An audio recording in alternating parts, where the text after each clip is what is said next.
This is Anthony Pascal. And this is Laurie Elster, and this is the All Access Star Trek podcast. Today, we are going to review Lower Deck Season 4, Episode 5, Empathalogical Fallacies. But first, we've got news, and finally, some good strike news for one of the big unions, which is the Writers Guild strike is over. Yeah. I'm so happy. Earlier than I thought it was. I didn't I predict October? So well, it's almost October. It's a pretty good guess. Yeah. But they got all their big, important things. Yeah, I mean, when you look at the numbers, they got about half of what they were asking for from kind of a dollar figure. Mm-hmm. It was basically compromise.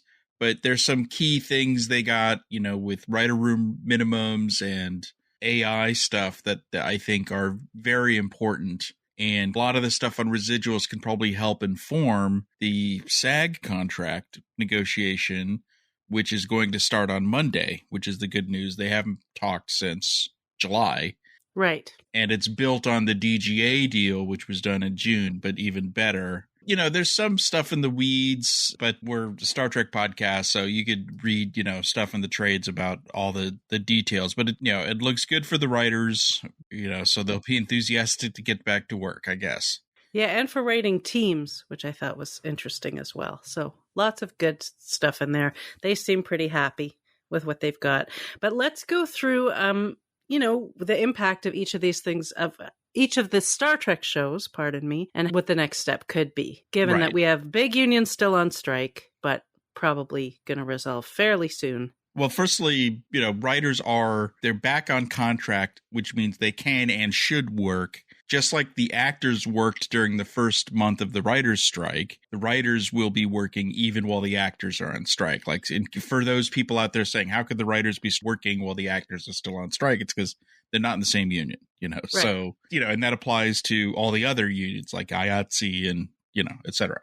Right. And this is important because many of the writers are producers and showrunners. And like we were discussing with Chris Fisher. Yeah, they couldn't continue working on pre-production stuff like the visual effects because the showrunners weren't around to approve things and offer their guidance. So even though the people working on the stuff weren't in the WGA, without the producer there to say, I like that, I don't like that, it's pointless for them to keep working. But now they can again. Right. I mean, the big picture is other teams can get back to work as well. Not everybody, because they're not filming with actors. Yeah. But a lot of pre-production can start to happen. So Strange New Worlds is probably the biggest impact. They can get back to work and pretty much finish the scripts that aren't done and finish the pre-production, which includes a lot of important visual effects for the AR wall, especially so that when the actors are no longer on strike, they could just immediately get back to work. Yeah, Chris Fisher was like, we could just go tomorrow as soon as everybody, he's like, we are ready. The thing that might be impacted because of the ongoing SAG strike is that, that will be impacted is production would start later. And in the winter. So, yes. So if they had location shooting stuff, they might be able to still do it, but they'd have to at least consider that. Right. Or they might choose to do more stuff with the AR wall because it's a controllable environment.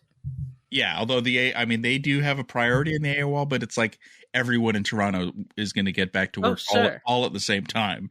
The AR wall is not actually owned by CBS. It's owned by another company. So that'll be a factor. Right. So going through the other shows, Discovery, from a production point of view, doesn't matter. They're done. Maybe this will help with some of the post-production stuff because now Michelle Paradise and Alex Kurtzman can talk to the editors and visual effects people again and all that kind of stuff. Right. I mean, the big thing for Discovery really is getting the actors back to promote that final season. So I think it's looking, they'd always talked about premiering early next year. Yeah. And we were worried that might not happen if the actor strike went on for too long because they're going to want them around. But it seems like it's a good chance that they'll be back into, well before that. I don't think anything will be resolved in time for New York Comic Con, though. Not with the actors, but we could see Alex at New York Comic Con possibly. Yeah, I was talking about the actors, but yeah. That's not going to happen in time. It would have to be some kind of crazy miracle.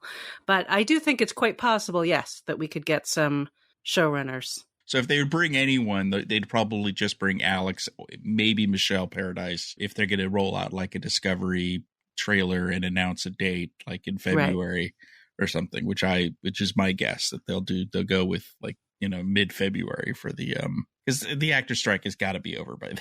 Oh, yeah. No, I mean, obviously there's a willingness to negotiate now that there didn't seem to be before. Yeah. Yeah. I mean, when I talked to Michelle Hurd, who's on the committee, she said once the WGA deal is done, that'll be a good basis, but they have their own issues, but it'll be a big step for them. Yep. So, going through the other projects, the Section 31 movie, apparently script is done. So that really wasn't an issue, but they can do more pre-production stuff, but they can't do any casting. Assuming they haven't, we assume there's still roles to be cast and things to be dealt with there, but they can definitely get pre-production rolling, which I think is a big deal. I mean, the problem is that, Michelle Yeoh's schedule is not easy to deal with. So if they have her in a window, they are going to make it work. And even if it's something like November and the writers, the actor strike ends on Halloween, they're going to figure out a way to make it work, because otherwise they'll lose her for a year or something, So that project will either roll this year, probably November, or it won't happen for a long time, Right. Because they'll have to reset everything. And who knows when they'll get her back.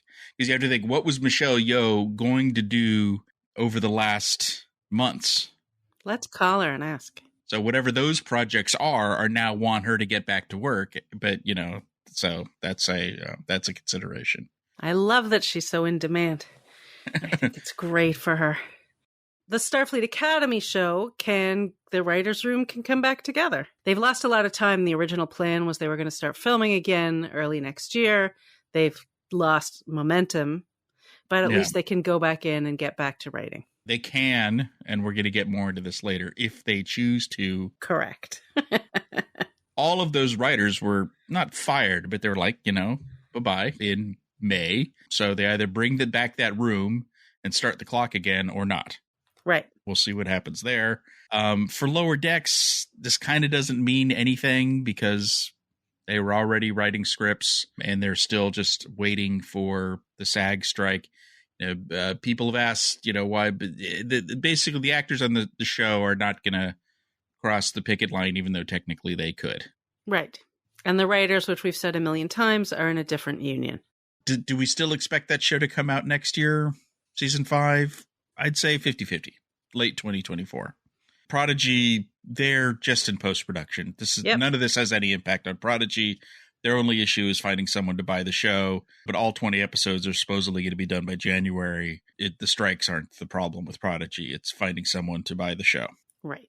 And then broadly, discussions about new work can finally happen again. Yeah. Paramount couldn't even talk to Alex Kurtzman during the last, so executives, I mean, I'm sure there were, some emails, but there was no development work. You couldn't talk to writers. Writers couldn't write anything. I mean, they could write stuff on spec, which means just on their own, but no pitches, no meetings, no nothing. And you think 2 weeks after Picard ended, the strike started. So, now if anyone wants to talk to anyone, now they can do it, and we're going to talk a little bit more about that later. But I think that's a key thing. But I also think that, we've seen during the strike that some shows, Paramount hasn't done this, but other companies have de-greenlit shows and have, de-renewed shows for new seasons. Not just because the strike was on, but they're like, even when the strike's over, we're not going to do it anymore. It's been an opportunity to rethink things. All right, so that's that for the strike. We're kind of slowly but surely going to get back into business. Yeah. So moving on to Star Trek 4, which again, I've been seeing a lot of very funny comments. So this interview circulated with Lindsay Anderson Beer, who is one of the original co-writers for Star Trek 4, although that draft was then rewritten by other subsequent people hired on the project. Well, but she's still a credited writer. They'll probably get like either story by credit or, one of the, it's a typical Hollywood thing because she left the project to direct a movie that's out this week on Paramount, this new Pet Sematary movie. Right. So she's getting interviewed for all this. Someone asks about Star Trek 4, and she says, this is a strange phrase, but it's still on the tracks. I think she meant it's still on track. But anyway, she's a writer. I shouldn't correct her. She said it's still on the tracks.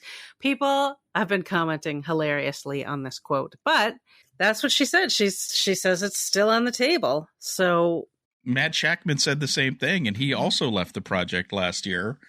He was the director.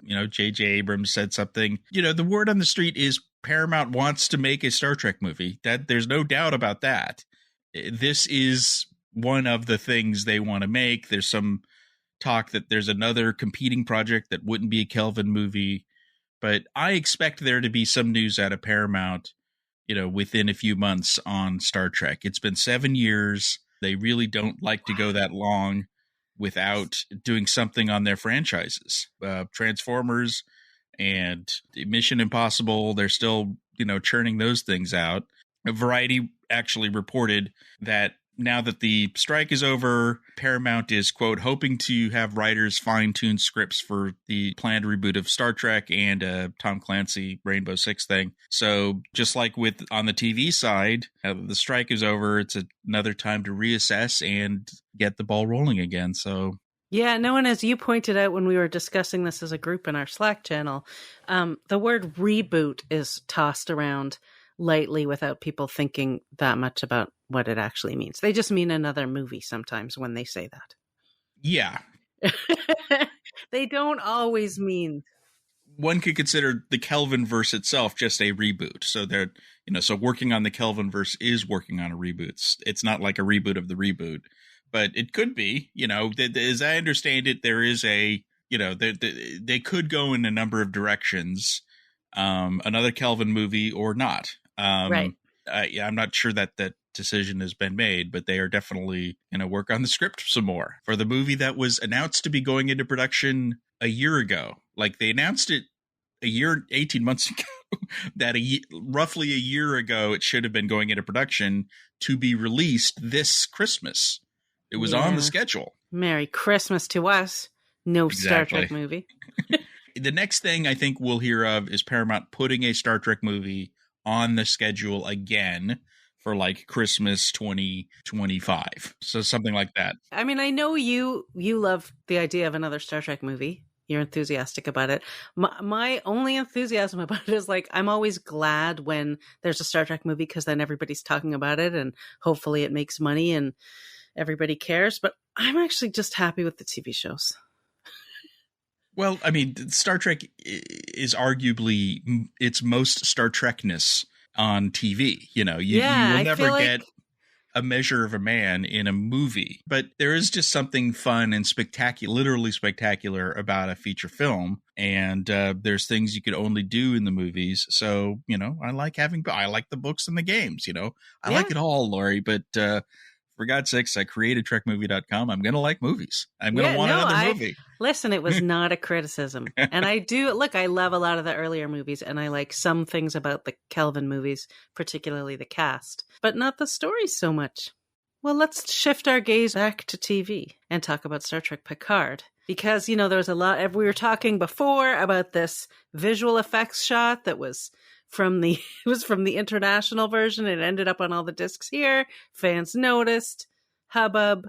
And now they say they are going to update the sets with the other shot. They congratulated fans on spotting it. And there was an explanation about it was a completed, which as we reported, it wasn't like a temporary shot. It was a completed and final shot. But then when they decided to do the IMAX thing, if you remember the IMAX thing, which you couldn't get a ticket for because they only showed it in like 3 theaters. Yeah. But they decided to do a better shot, which then ended up in the domestic Paramount Plus version, I guess, because it was so last minute. And now it'll be on the DVDs. They will be sending out replacement discs. We're going to post an article with a link to how you do that, but it's basically through customer service. They moved the legacy set box, the $200 cool box, which will also have the fixed disc, to November. That was going to be in October. I have a question. Are they expecting fans to swap their sets, or do they just get a new free set? Like, what is the deal? Well, I think they'll just get a new disc. Oh, okay. Somehow you're going to have to prove to them that you have the disc, and then they'll mail you the new disc.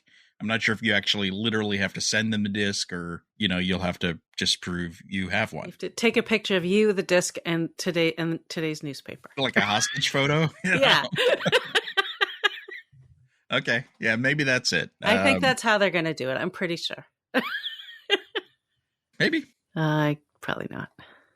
Because this Legacy set is coming out, we did an interview with Dave Blass to talk about season 3 of Picard and all sorts of stuff. And we're going to post that interview on this podcast, maybe as a supplemental closer to the release of the Legacy box set in November. However, during the interview, Laurie asked about the other Legacy thing, Star Trek Legacy, the idea of a follow-up show. The question was actually more about production design, like what would you change and all that kind of stuff.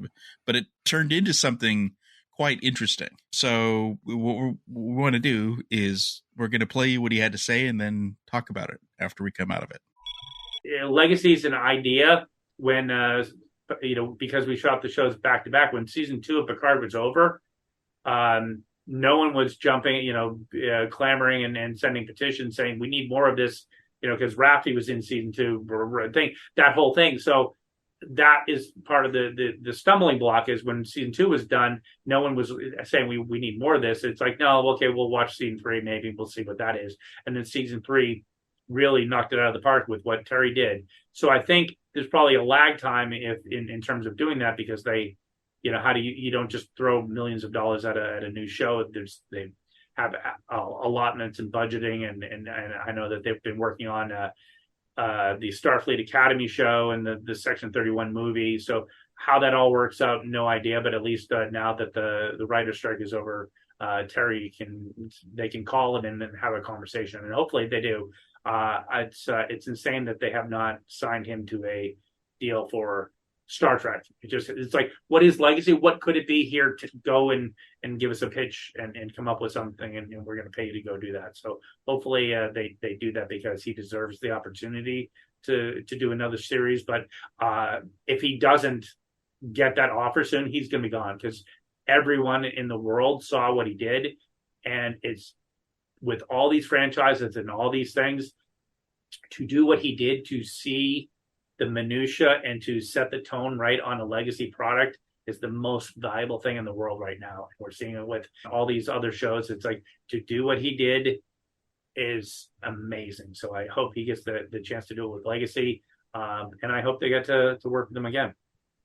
Well, I hope Paramount's listening to that, because he was very vehement about that. He was like, you guys better hurry. And he was like, just get him to come in and start pitching. Like, it's true. Like, Terry is a very popular fellow right now. Yeah, it's a good point that it's tricky to take something beloved by fandom and do it again and make it work and have the fans love it, but have it modernized and new and different. So if you think about the final season of Picard, it's very different than Next Generation in every way. It looks different. It feels different. I know my brother-in-law is like a TNG super fan. He actually didn't like it because it was too different than Next Gen. He kind of wanted that old style Next Gen type storyline instead of the darker movie era story. But right.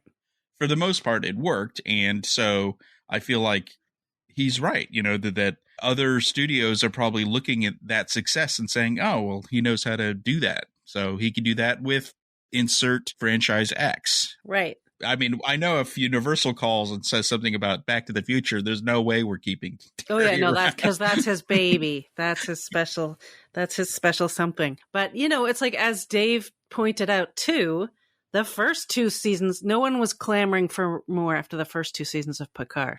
There were not petitions to start up a new show. So, and every interview with the cast and with the production people, it's like Terry. Like, he was the driving force of that. He made it happen. It wouldn't have happened without him. There's no way. And, with the end of the WGA strike, as we mentioned before, Terry and Alex and the people above them, like George Cheeks and the kind of higher ups at the studio, couldn't have these discussions at all. they couldn't start until this week. I mean, maybe they're already happening. I don't know, but I wouldn't be surprised if he's getting phone calls from other studios. So, they wrapped Picard like 2 years ago. Technically, Terry hasn't worked on Star Trek for quite a while, but now's the time to get him back in the family. But, the realism thing is that if they were to do that, I don't think there's enough money in the Star Trek bucket at Paramount. It'll cost roughly $100 million for a season. Yeah, something's going to have to make room for it. Something's going to have to go.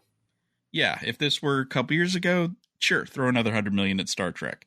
But now they're going to have something's going to have to go or be delayed. Now, Deadline's reporting not about Star Trek, but just in general, how all the streamers are now reassessing their slates. So, Paramount's probably doing the same. And, but, I hate to say this, but it's going to be a hard decision because one of the people who's going to need to decide to do this would be Alex. Yeah. And Alex co-created Academy. Would Alex say, you know what?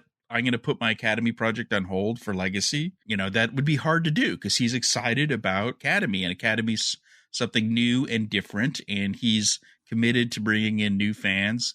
Legacy would be another thing targeted at the installed fan base. And one could argue that Strange New Worlds kind of covers that as well. So it's a difficult decision, and I'm not sure where things are going to go with this. Yeah, there are a lot of moving pieces on that. But I think sometime this year or early next year, we're either going to hear that they're moving forward with development of something related to Legacy, or Terry will read in the trades, he's signed a deal with Back to the Future, whoever. And as Dave said, literally, if he doesn't get that offer soon, he's going to be gone. That's what Dave said. And that's inevitable because that's how the business works. Overall, that was a great conversation with Dave, and then we will release it closer to the DVD set, as we said, but we're also going to, I think, try and get more time with him and just get him to come and talk to us about all things Picard. Back on the home release front, this week was the release of Season 1B, the episodes 11 through 20 on Blu-ray and DVD for Prodigy. Mine just arrived today. So if you want to support the show, or see the show, this is the only way you can. If you want to support the show by watching it. We posted some previews. We'll have a full review up soon enough, but you don't need to wait for that to go buy it. Just go buy it. Yeah. And it comes with some fun stuff. If you get an early, I think they won't all have this, but they're like collector cards and things in there. Let's review something. What do you think? What would you like to review? Well, it's Prodigy adjacent this week. Very short treks, right? Written by Prodigy co-executive producer and writer Aaron Waltke. Can I just say thank God? Is that okay to say? Someone who's been very unhappy. I mean, I actually messaged Aaron to tell him how much I liked it, but I didn't want to post publicly. I don't like to poop on things like on Twitter so much, so I didn't. But this was such a breath of fresh air. I made a post a rare post for my personal Twitter, just saying this is one not to miss, because I do worry, and you see the numbers on this show, the YouTube watches, that the numbers have gone down each week. This is the 4th episode. If you are someone out there who's given up on this, watch this one. It's fun. It's delightful. We're now going to talk a few spoilers, so skip a few steps ahead. It's called Holograms All the Way Down. I mean, what's amazing is if you take out the beginning and end credits, there's 90 seconds of content, and there's 8 Star Trek cameos in 90 seconds. Wait, that's just the actual voice ones, right? If you count all the people who appear. Oh, there are more. Dozens. Yeah. Yeah. Because it goes through it. I looked, there's characters from every single show except Picard, right? Yes. You start off with Next Gen and Enterprise. I don't know the right order, but you've got Discovery, Strange New Worlds, Prodigy shows up animated in a kind of kooky, fun way. I know, they look like Lower the least Decks. Animated of the animated characters. Yeah, it's hard to take the how do you apply the Filmation style to like super expensive modern 3D animation? I sort of wish they'd tried, actually. It almost looked like cutouts. Yeah, like cutouts. It was like South Park, but I do wish they'd tried, but I was so happy to see them. And you've got Deep Space Nine in there. You've got like everybody. It's funny. It's sweet. Like the other things, it's a single joke, which is it's a hologram of a hologram of a hologram of a hologram until you get to Sulu, and he refers to it as the Rec Room, right? Because that's what they called it on. Well, and he refers to the actual episode. So the Practical Joker was the first episode that ever had a holodeck in it. It was the animated series, and it was called the Rec Room back then. Yeah. I do think it was one joke, except that every time you saw something different, it did escalate it and add other elements. It wasn't just more. It was something else and great little things for Star Trek fans, which brings me back to the question I ask every week, which is, who are these for? This feels like it's for a very different audience than the other three. But I still think one of my favorite things in it, I will never get over, like Garrick with his root beer floaty is like the greatest thing ever. I'm going to be obsessed with that forever. But right. I thought Armid Shimmerman was actually voiced. So, Robinson wasn't voicing, but Garrick was there. Garrick was there, and he had a root beer floaty, as it was called. Like T'Pol is there, but Trip is actually voiced. Yeah.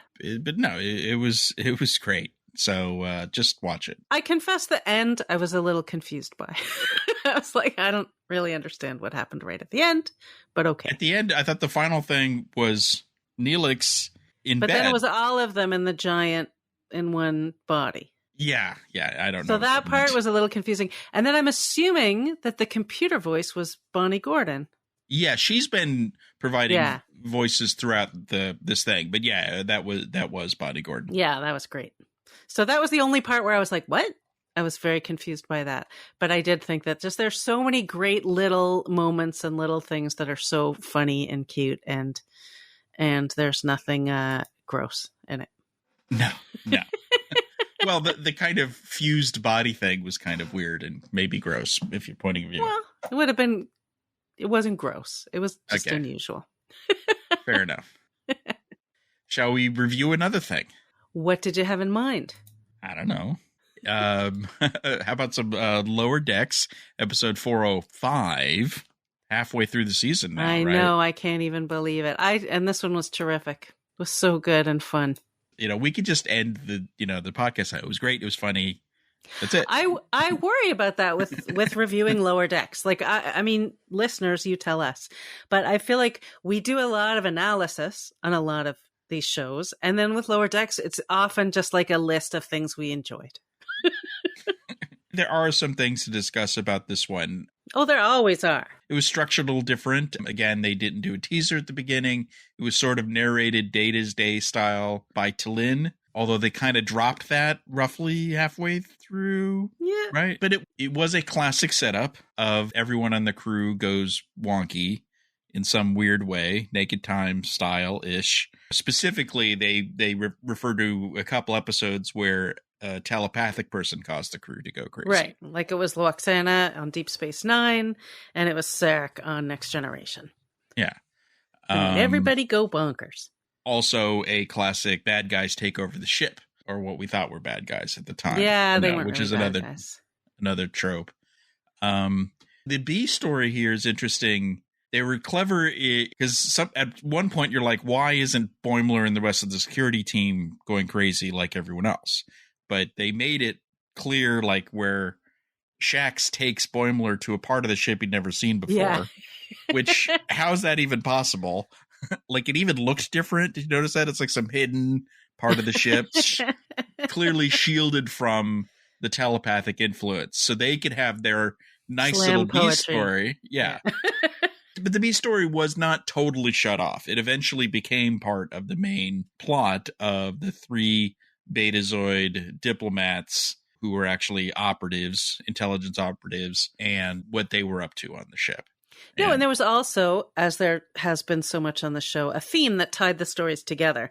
And I thought the big one here was about jumping to conclusions and looking beyond what's right in front of you. Like, don't just go for the most obvious answer to things because it's probably not what you think. And I thought it was kind of cool that was happening in both stories. Oh, yeah. People are learning lessons. Yeah. T'Lyn learned a lesson. Boimler learned a lesson.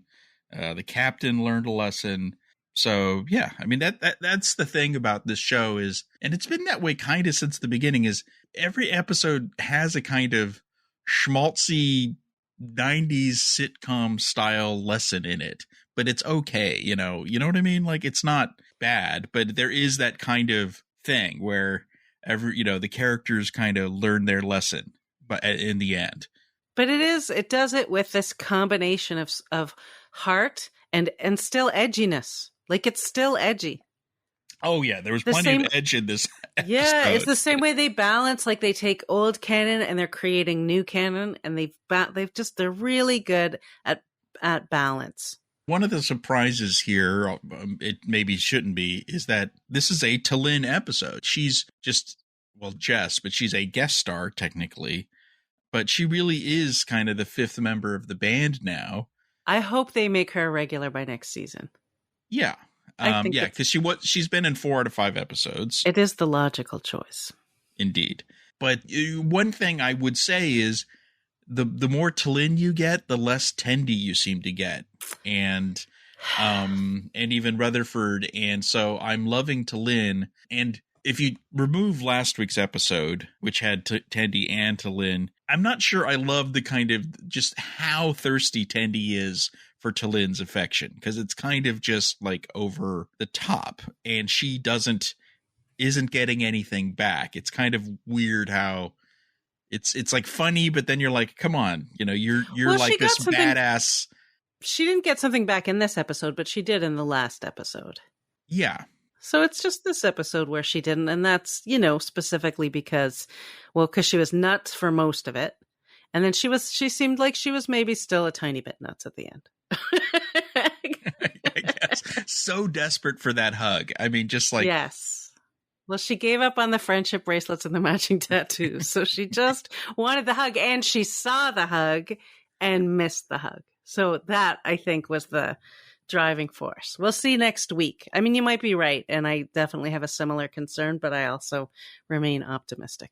But the pairing of Mariner and T'Lyn worked in this episode, I felt, and periodically paired with the captain as well, who had a good episode. I'm glad the captain noticed that things were going weird on the ship. She was such a good captain. I thought she did great. Like, even when she was all messed up, she still found a way to trip the red alert. Like, she was on top of her game. She was one of the last ones to succumb to the lunacy. As she was being dragged away, she's like, I'm a good captain. She was right. Right. The Beta Zeds were up to something. She wasn't sure what they were up to, but they were up to something. And she liked being thought of as hot.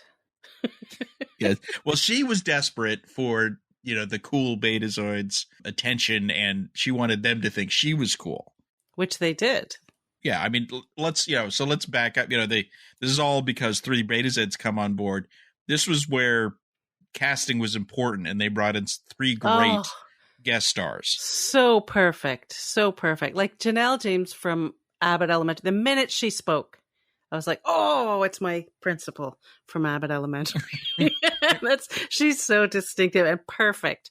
Perfect. And Rachel Dratch, who I assume has done a million voices and a million things, but she's from SNL and pretty much every comedy show. I feel like all the people who work on SNL move on, get shows, and bring Rachel Dratch to their shows. Right. She was always showing up on 30 Rock, and she's so funny. And the last one was Wendy Malick, and like it's like she's one of those people where you might not know the name, but you know the voice, you know the kind of person she is. She was on that show Just Shoot Me, but she's just very funny and been around, and she was perfect to play the kind of cougar Beta Z. She was great. They were all great. They were all fantastic. And there was one other fun guest role, which was, I believe, the slam poetry person, right?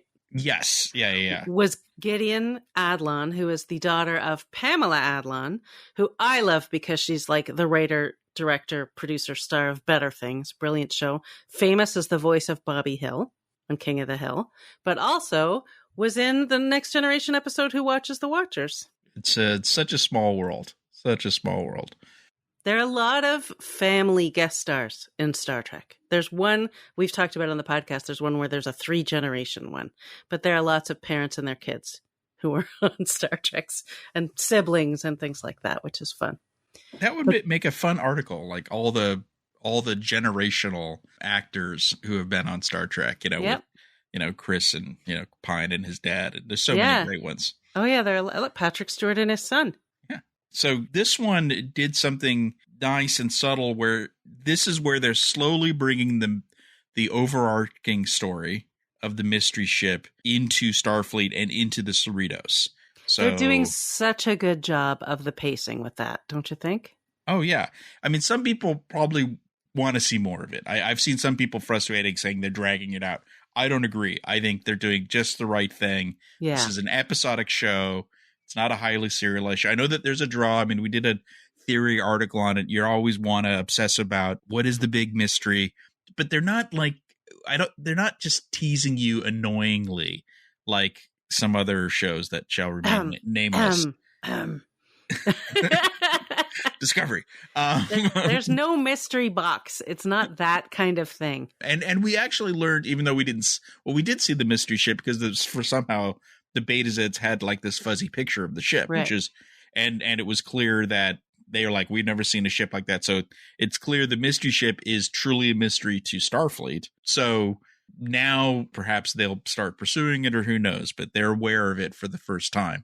There's no indication that they know it was related to the Orion attacks, but I think they're starting to put those pieces together. Yeah, because they were referring to multiple incidents.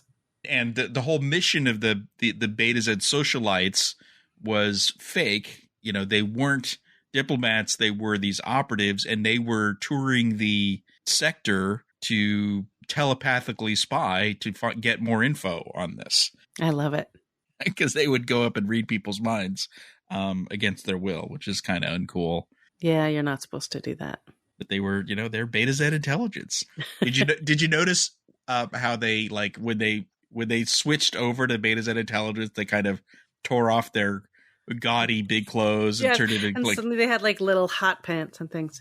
and their lipsticks turned into nightsticks with little zappers on them. Yep. So it's very fun. Fun little details. They were a blast. Well, so one of my favorite details in the whole thing, and you have to watch the scene carefully, is when we find out that Caitians used to hunt betazoids and eat them. So random. So incredibly random. And that they're just amused by this. But when they walk into sickbay, the doctor sniffs the air and licks her lips as they walk in. Yeah. And then says, well, now we only eat synthetic betazoid, which I thought was funny. But then one of them walks past her and she licks her lips again. And they're all laughing. And she calls one of them a morsel. Well, and she was distracted by the scent. So she burnt Billups because she was treating Billups. Right. And then as later she gets kind of caught up in the, weird emotional outburst, the telepathic stuff. She says it's time for some brisket. Like she wants to eat Beta Z. Shax had to stop her, had to give her some milk, some warm milk. Yep. If they didn't get to her, she might have clawed right into one of them and feasted, I think is what they were implying. It's just so funny because the first time I watched it, I didn't notice like the little things that she was doing. And then the second time I was like, oh my God, I need to watch that again. Yeah. I mean, the great thing this show does is they give little moments to some of the other stars. I mean, like Miglamo had his own little arc with the replicator. He wanted it to taste like something about the spit that his mother would regurgitated soup. Yeah. And the I love at the end when he kind of gets normal again and he just walks away. Yeah, quietly. Yeah. Can birds whistle? There's a question for you. I guess so. But they don't have lips, so But and then Ransom, and so like when one of the Beta Zeds comes onto him, and then he's like too eager for it, and that kind of devastates him emotionally for the rest of the episode. To the point that he's like curled up in a naked ball. I mean, all the stuff going on when you watch it, all the crazy behavior. There are the two guys making out that just keep appearing over and over again. But I feel like you could watch it 10 times and you'd still see something new going on in the background. Yeah. Everything happening in the bar was fun. They tried to form a human pyramid, and It was like an almost a half naked human pyramid. Yeah. Even Tendi by the end has like her flap open on her uniform. Yeah. But it all turned out not to be the Betazoids. It turned out to be T'Lyn. She was the source.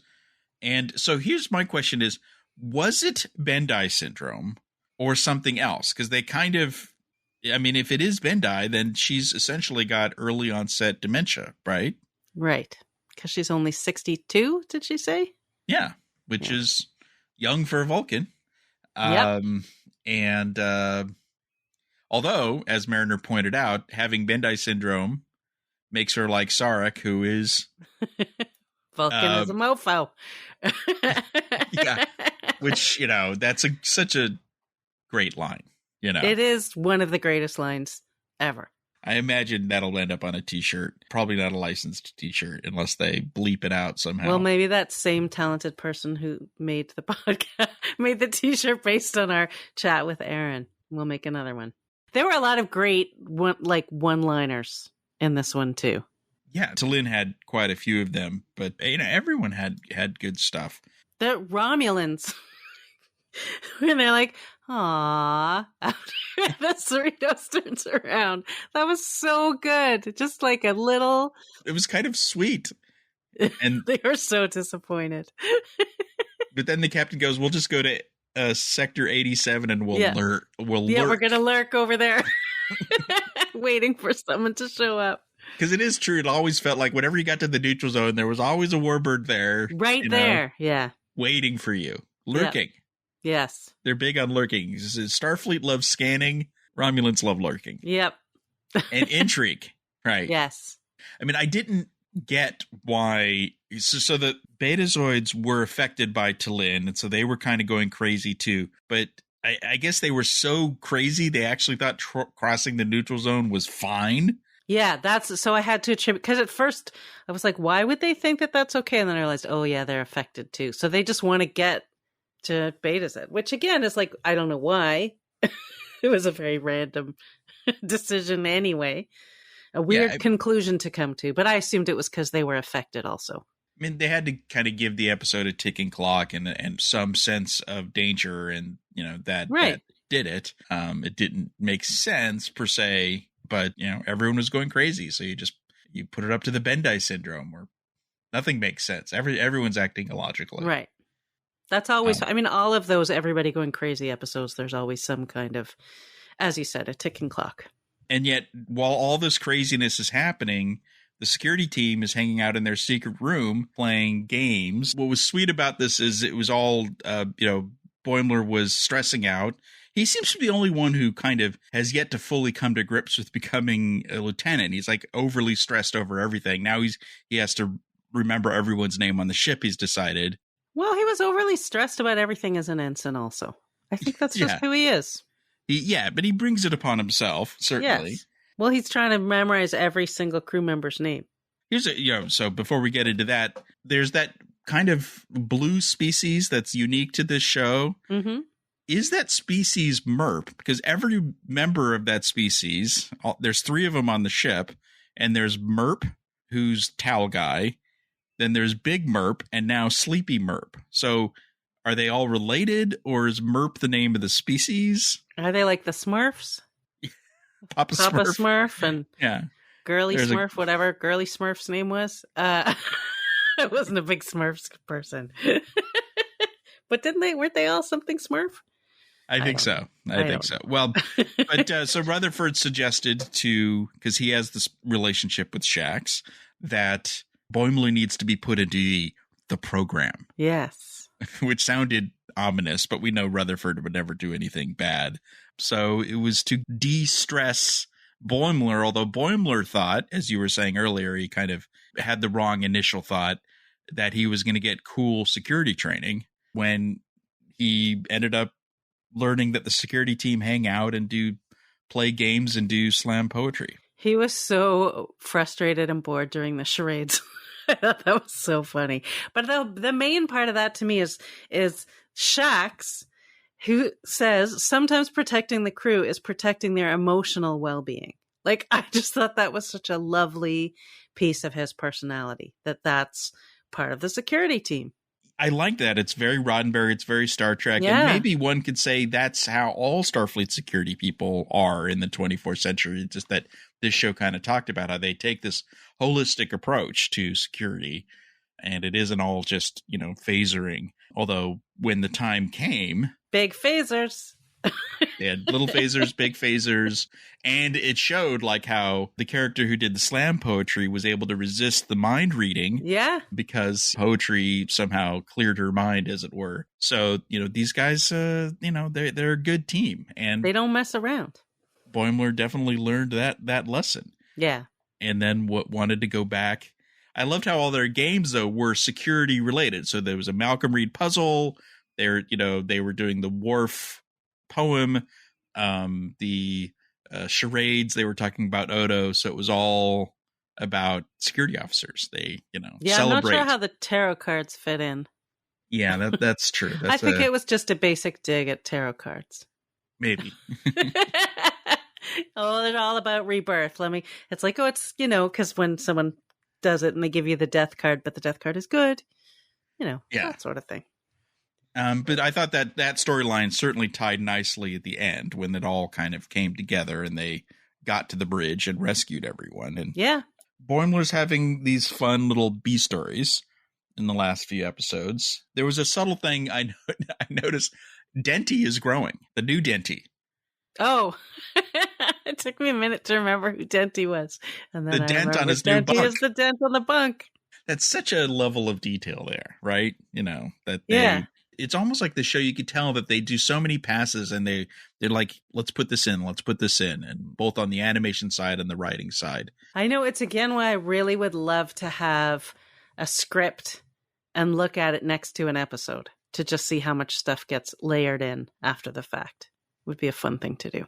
Certainly a lot of it. I know, when I've talked to Mike and we had, the interview recently with Barry Kelly, a lot of the Easter eggs and nods are things that weren't in the script. They were stuff that was added by the artists and the directors, and because they all love Star Trek and the show very much and want to do their, best to. I mean, there was lots of little things, blink and you miss them. When people were going crazy, there was one guy playing the game, the weird headset, remember? And there was Anbo Jitsu people in the background. And when Boimler went into the room thinking he's going to learn something, he mentioned Sunkatsi, right? Yes. That Voyage, The Rock. That was his game, The Rock. And all of this started, it's interesting that they picked the women up from Angel One, or the Betazoids, and like the drinks that they had, and this was something that Jorg pointed out, had like a symbol from Angel One on them. Their yard drinks. And not the best episode, Angel One. No, you don't think? Not a favorite? I don't know. It's another season one, that was season one, right? It's a clunker. Yeah, no, it's a terrible, terrible episode, except for the outfit that Riker wears. That's the redeeming part of it. I'm surprised they didn't figure out a way, like where one of them would suggest, "Oh, we got this outfit we want you to wear." And maybe they ask Ransom. I brought this outfit for Ransom. Yeah. That would have been really good. They missed one. I'm sure someone pitched that in the room and they're like, no, that's too much for some reason. That's too much. That's too much. I don't think so. They did make a carpet joke. They said, I love your Starfleet carpeting. It's perfect to pass out on. It is. It's nice and comfy. And I thought, in a very small way, this episode was about menopause, which I found interesting. Because the Betazoids were saying, because, even the captain says, we're all gals of a certain age. Which they rejected immediately. They rejected, but they are the right age, I think. Yeah. So, and T'Lyn is, in her 60s, even though we don't know what that means with Vulcans or what they go through. Because we know Vulcans live quite long. Well, Beckett said she called it a quarter life crisis. Yes. Apparently, Boimler grew a mustache when he turned 25. So T'Lyn's got, in theory, 180 years to go. Yeah, she's got a while to go. But if she's got Bendai, I wonder if this is a one-off or whether because that's kind of a big deal. Right. I mean, the biggest deal for her is She mentioned this in the first episode that her goal was to return to her ship. And this whole episode, she was writing a letter. Last week, she was writing a report for the high command, which she threw away. This week, she was writing a note to her old captain that kicked her off the ship. And Beckett had to Mariner had to give her that talk to say they were wrong. Yeah. You saved the ship. Yeah. And she's like, yeah, that was a little disproportionate. And she's starting to get that maybe she doesn't want to go, because as we expect, but I think by the end of the season, she's going to say, you know what, I want to be in Starfleet. Yeah. Not return to the Vulcan fleet. And this was another step on her arc for the season. I hope so. I've got my fingers crossed for that. I just hope, it's just hard to, in these half-hour shows to service all the characters. And I think Rutherford and Tendi, so Rutherford definitely, he's really, I guess he's going to have an episode coming up. Yeah, they're going to have to do more. It'll be harder to do episodes where everybody has something to do and have to focus more on each character.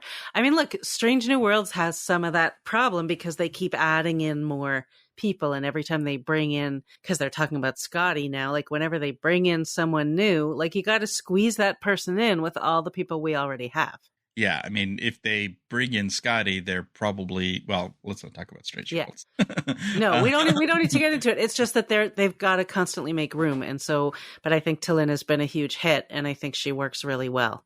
So they're going to have to find a way to make room for everybody. They could all go into a giant shirt, like in the very short tracks. Yeah, that's it. Fuse them into a single character. That's it. Like the giant Tuvix meatball.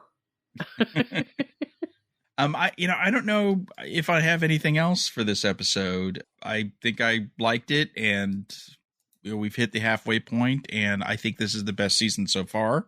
But they've all been good. They aren't relying on, they're making more nods to themselves and to other things, not just relying on Easter eggs, but there's still enough fun Easter eggs to keep the egg hunters happy. So, all good. Agreed.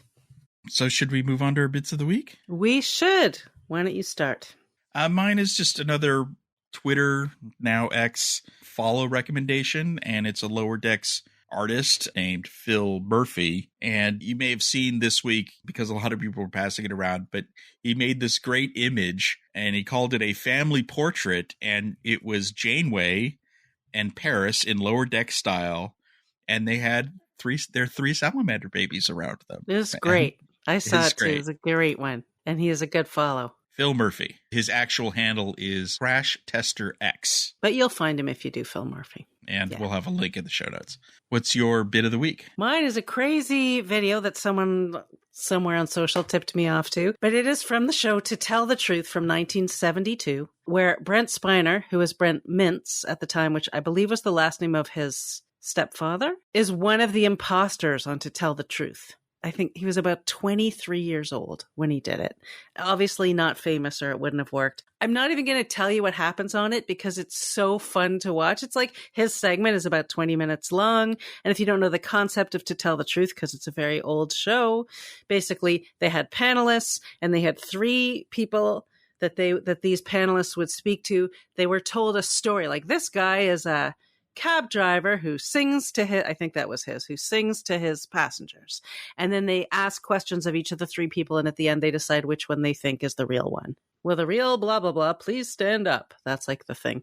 So Brent was one of the imposters, and he was hilarious, and he's so young and cute, and he's wearing a hat. It's just go watch it. It's so good. I love Star Trek Stars 70 game show moments, which are, there's a lot of great Shatner in there. But so much good Shatner. And Michael Dorn did stuff, James Stewart. Like, there's a lot of good stuff out there. Indeed. But this one is like a gem, truly, because he wasn't celebrity from Star Trek. He was young actor just trying to get his face on TV. Well, that's it for another episode of All Access Star Trek. We'll be back next week as we start the second half of season 4 of Lower Decks and get into October. Yeah. Thank you all for listening, and we will see you next week.